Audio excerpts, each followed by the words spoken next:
Welcome all. Today we are going to see Kent egg boiler review and unboxing. கிச்சனில் நமக்கு ரொம்ப யூஸ்ஃபுல்லான ஒரு ப்ராடக்டோட ரிவ்யூ தான் நான் இன்றைக்கி கொடுக்க போகிறேன். அது என்னென்னா கென்ட் சூப்பர் எக் பாய்லர். இப்போலாம் நிறைய டயட்டில் இருக்கவங்க அவிச்ச முட்டை தான் நம்ம சாப்பிட்றாங்க.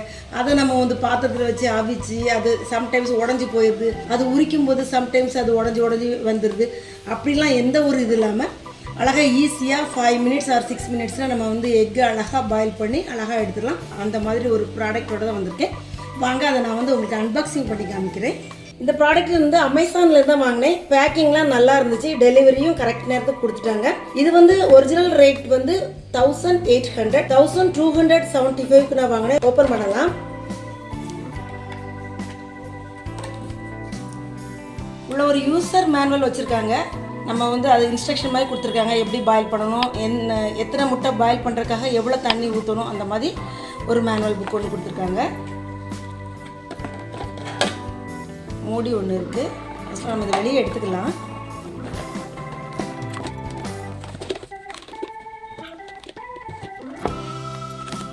இந்த மாதிரி தான் எனக்கு வந்துச்சு. இது மூடி ஒரு மெஷரிங் கப் கொடுத்துருக்காங்க. அது வந்து நம்ம வந்து மீடியமாக பாயில் பண்ணணுமா, ஹார்ட் பாயிலிங்காக இல்லைனா ஷாஃப்டாக, குழந்தைங்களுக்குலாம் மீடியமாக தான் நம்ம பாயில் பண்ணி நம்ம முட்டையை கொடுப்போம். அந்த மாதிரி அதுக்கு உள்ள மெஷர்மெண்ட் கொடுத்துருக்காங்க. இப்போ வந்து இதில் வந்து 6 முட்டை வரைக்கும் நம்ம வந்து அட் அ டைமில் நம்ம பாயில் பண்ணலாம். நம்ம 3 முட்டை வச்சா எந்த அளவு தண்ணி ஊற்றணும், 6 முட்டை வச்சா எந்த அளவு தண்ணி ஊற்றணும் மெஷர்மெண்ட் கொடுத்துருக்காங்க.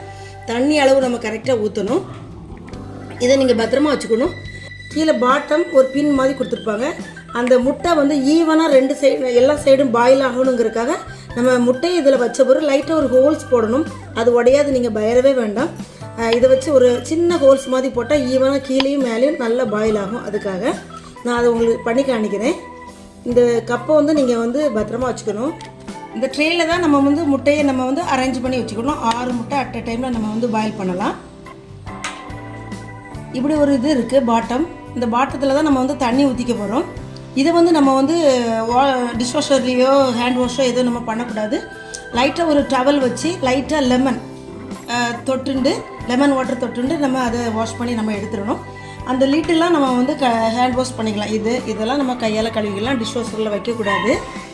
இதோட பில்ட் குவாலிட்டியை பற்றி பார்க்கணுன்னா இது வந்து நல்லா ஃபினிஷிங்லாம் ரொம்ப நல்லா இருக்குது. இதோட பாட்டம் வந்து ஸ்டெயின்லெஸ் ஸ்டீல் ஃபினிஷிங் கொடுத்துருக்காங்க, ரொம்ப நல்லா இருக்குது. இதோட லிட்டு வந்து ஹீட் ரெசிஸ்டன்ட் ப்ளஸ் அன்பிரேக்கபிள் பிளாஸ்டிக்கால் பண்ணியிருக்காங்க. இதோட ஃபினிஷிங்கும் ரொம்ப நல்லா இருக்குது. இந்த எக் ட்ரே வந்து ஸ்ட்ராங்காக இருக்குது பாருங்கள், நல்லா ஸ்ட்ராங்காக இருக்குது. இதுவும் ஹீட் ரெசிஸ்டன்ஸ் தான். ஓவரால் இந்த ப்ராடக்ட் வந்து நல்ல குவாலிட்டி மெட்டீரியலால் மேக் பண்ணியிருக்காங்க. நல்லா ஷைனியாக இருக்குது. நம்ம கொடுக்குற பைசாவுக்கு நல்ல ஒர்த்தானது.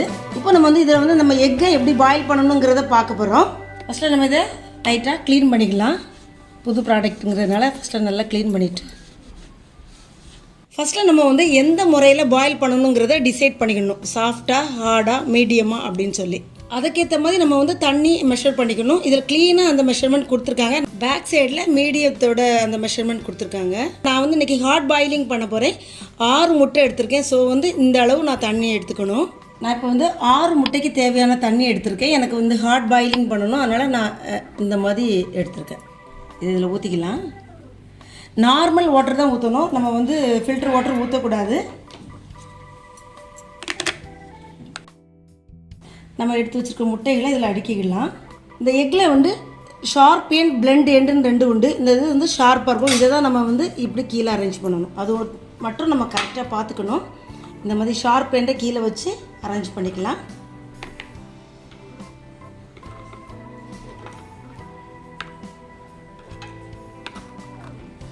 அந்த கப்பில் ஒரு நீடில் மாதிரி கொடுத்துருக்காங்க சொன்னேன்ல, இந்த மாதிரி எக்கு கையில் வச்சுக்கிட்டு இந்த ஷார்ப் எண்டை வச்சு இப்படி லைட்டாக முட்டையிலே நம்ம வந்து ஹோல்ஸ் போட்டுக்கணும். உடஞ்சிடாத, நீங்கள் பயப்பட வேண்டாம். இதை வச்சு அப்படி லைட்டாக ஒரு குத்துறா ஓட்டை விழுந்துடும்.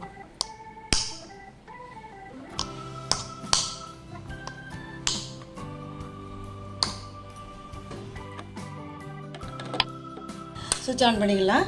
இந்த லைட் எரியும். இந்த லைட் ஆஃப் ஆனவரை நமக்கு ரெடி ஆகிட்டுன்னு அர்த்தம். ஆன் பண்ணி 1 minute பாருங்கள், அந்த ஸ்டீம்லாம் அப்படியே மேலே வந்திருக்கு. அந்த தண்ணி நம்மளுக்கு பாயில் ஆகணுன்னே இந்த ஸ்டீம்லாம் மேலே வருது.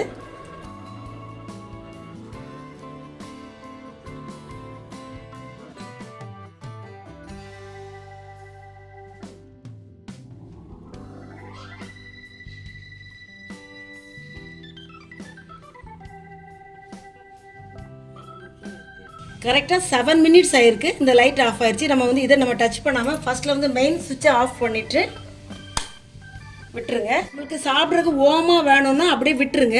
இல்லாட்டி ஒரு 2-3 மினிட்ஸ் கழித்து இதில் வச்சு நம்ம எடுத்து உடச்சி எடுத்துக்கலாம். தண்ணியில் போடணுங்கிற அவசியம் இல்லை. நம்ம வந்து பாயில் பண்ணி குளிர்ந்த தண்ணி ஊற்றி வச்சுருப்போம், அந்த மாதிரி அவசியம் இல்லை. இதிலே ஒரு 3-4 மினிட்ஸ் விட்டுட்டு நம்ம எடுத்து உரித்து எடுத்துக்கலாம். முட்டையெல்லாம் வெளியே எடுத்துக்கிறேன். இன்னும் ஒரு செட் நீங்கள் முட்டை பாயில் பண்ணணும் அப்படின்னு நினச்சா இது ஒரு 5 to 10 மினிட்ஸ் அது கூல் ஆன பிறகு திருப்பி அடுத்த முட்டை நம்ம அரேஞ்ச் பண்ணி நம்ம எடுத்துக்கலாம். பாருங்கள், நம்ம ஓட்டை போட்டிருந்தோம், அதுலேருந்து கூட லீக் ஆகலை, நல்லா பாயில் ஆகிருக்கு. இதில் 2 ஹோல்ஸ் இருக்குல்ல, இதை வந்து நம்ம க்ளோஸ் பண்ணக்கூடாது. இது வெளியே ஸ்ட்ரீம் வெளியே நமக்கு வரணும். பாருங்கள், நம்ம ஊற்றுற தண்ணியெல்லாம் கரெக்டாக காலியாக இருக்கும். இப்போ வந்து நம்ம வந்து ஒரு வெட்டு கிளாத்தை வச்சு நம்ம வந்து நல்லா அதை தொடச்சி எடுத்துடணும். இல்லைன்னா நம்ம வந்து சாஃப்டாக ஏதாவது ஒரு ஸ்பாஞ்ச் வச்சு இதை கழுவி எடுத்துடலாம். டிஷ்வாஷரில் நம்ம வைக்கக்கூடாது. இதையும் நம்ம வந்து துணி வச்சு தொடச்சி தான் எடுக்கணும், தண்ணியில் போடக்கூடாது. இந்த மாதிரி தண்ணி ஊற்றுற இடத்துல லைட்டாக இந்த மாதிரி படியுது. இதை வந்து நம்ம நல்லா தொடச்சி எடுத்துடலாம். துணி வச்சு தொடச்சது அப்படியே போயிடும். பாருங்கள், ஒவ்வொருத்தர் வீட்டில் உள்ள தண்ணியும் வித்தியாசப்படல. ஸோ வந்து லைட்டாக அதில் சால்ட் கண்டென்ட் நிறையா இருந்துச்சுன்னா அந்த மாதிரி படியும். ஒரு ட்ராப் லெமன் ஜூஸ் ஊற்றி ஒரு துணியால் நல்லா இந்த சைடு அப்படி தொடச்சி எடுத்துருங்க. அவ்வளோதான். அப்படி ஈஸியாக நம்மளுக்கு உடப்பட்டுருக்கு. பாருங்கள், சம்டைம்ஸ் நம்ம வந்து நம்ம பாத்திரத்தில் பாயில் பண்ணும்போது எனக்கெல்லாம் அடிக்கடி இந்த முட்டை அப்படி இது உடஞ்சி வரும்.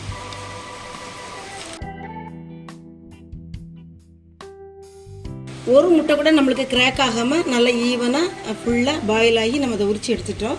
இதை நல்லா ஒரு வெற்று கிளாத்தை வச்சு தொடச்சிக்கிட்டோம். இந்த மூடியும் நான் கழுவி தொடச்சி எடுத்துக்கிட்டேன். இந்த மாதிரி மூடிட்டு இதை வந்து இது மேலே நீங்கள் வச்சுருங்க. இந்த மெஷரிங் கப்பை இது வந்து நம்மளுக்கு தொலைஞ்சிடக்கூடாது.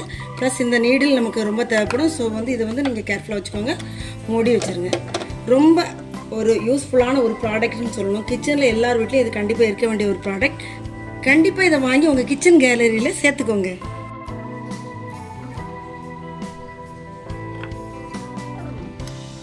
அந்த மஞ்சக்கருலாம் நல்லா பாயில் ஆகிருக்கு பாருங்கள். நம்மளுக்கு வந்து மீடியம் வேணும் குழந்தைகளுக்கு கொடுக்கணும்னா நீங்கள் மீடியம் பாயிலில் வச்சுக்கோங்க. இந்த மாதிரி கட் பண்ணி காலையில் பிரேக்ஃபாஸ்ட்டுக்கு பசங்களுக்கு கொடுங்க. ரொம்ப ஹெல்த்தியானது. முட்டை நமக்கு தேவை.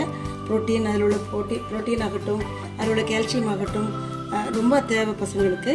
லைட்டாக பெப்பர் ப்ளஸ் உப்பு சேர்ந்தது ஸ்ப்ரெட் பண்ணி சட்னியோடு கூட நம்ம கொடுக்கலாம், சர்வ் பண்ணலாம் பசங்களுக்கு.